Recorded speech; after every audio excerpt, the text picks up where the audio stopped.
So here we are opening the Tobruk box. I'm just going to try to show a little bit about introductory tables and things that we'll be using soon. And as we go through, we'll talk about these infantry and crew roster table. We'll be talking about all of these tables. This is going to have to do with infantry actually interacting and going into combat. Those will become clear in a little while. And the biggest one initially is plain old combat between tanks and artillery.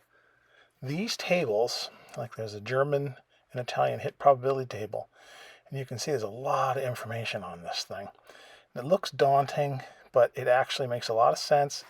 You just sort of take your time and look at it. It makes complete sense. There's the name of the vehicle. Has 5 crew members.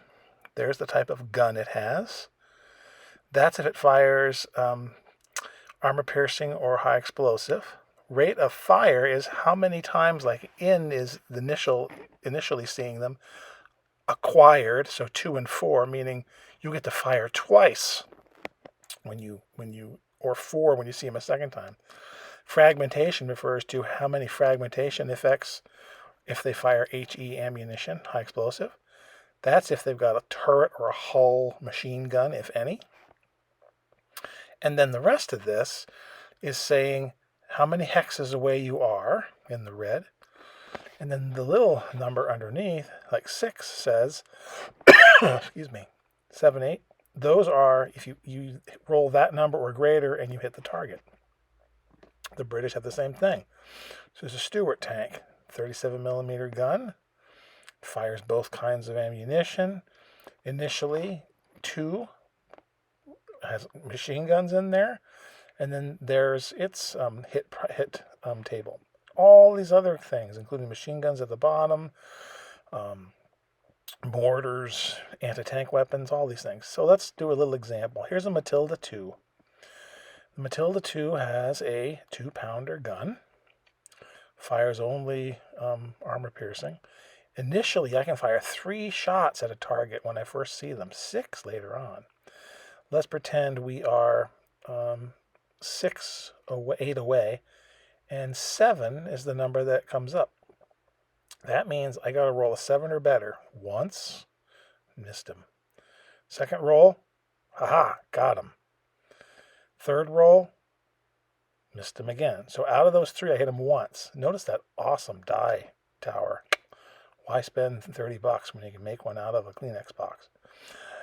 Now you go and you look at what vehicle you're shooting at. You can see each of these little subtables is a different vehicle, and based on what you're shooting towards.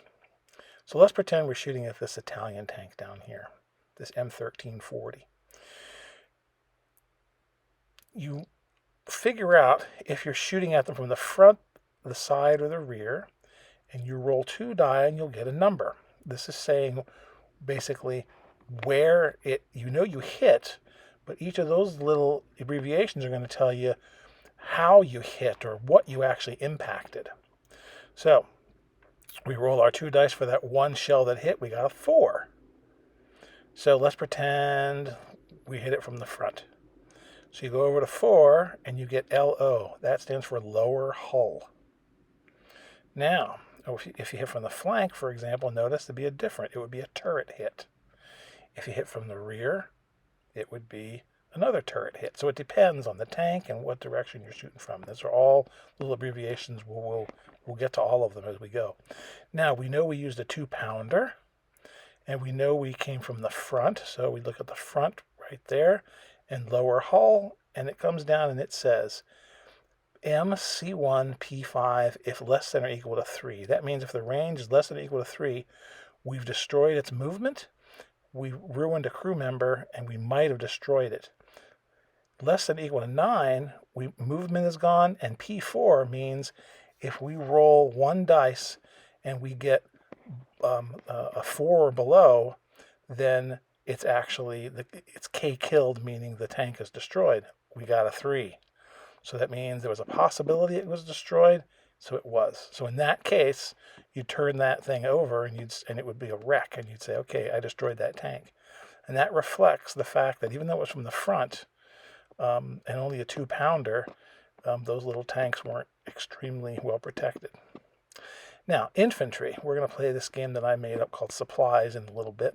But each of these things I've squared off are the little infantry units I'm going to use, and they're all related to who's there. And there's numbers there. Those top numbers are the number of guys. The bottom number is their morale check. So when they get damaged, when they lose guys, you got to check their morale. Up here are crews, and I've assigned crews. These are crews that are necessary because they're going to be crewing weapons. Like there's a mortar, and there's, again, it takes 6 crew members, so I marked off some numbers there that you don't need. And then they also have a morale. Another 6-pounder gun only has 5 guys, so I've marked it off so that you start with 5. So that's, pretty simple. Look down here at the 88. So these are the Germans are outlined in brown. The Germans, let's look at the 88. There it is. Crew 12 has an 88 millimeter. Notice it's 11 crew members, so nothing is marked off. It's all going to use that whole thing for that crew because it takes a lot of guys. Now, how do you know how many crews are in each of these guns? We go back to these ever-loving tables. And you down on here, for example, you find the 88, and you look at the crew, you look at the 88, and it says 11. So that's where you get that number. Okay, it's pretty simple. But that's how you put those together. Now, infantry are all different pieces, HQ and different little, I guess, 1st Brigade, 2nd Platoon, all these things.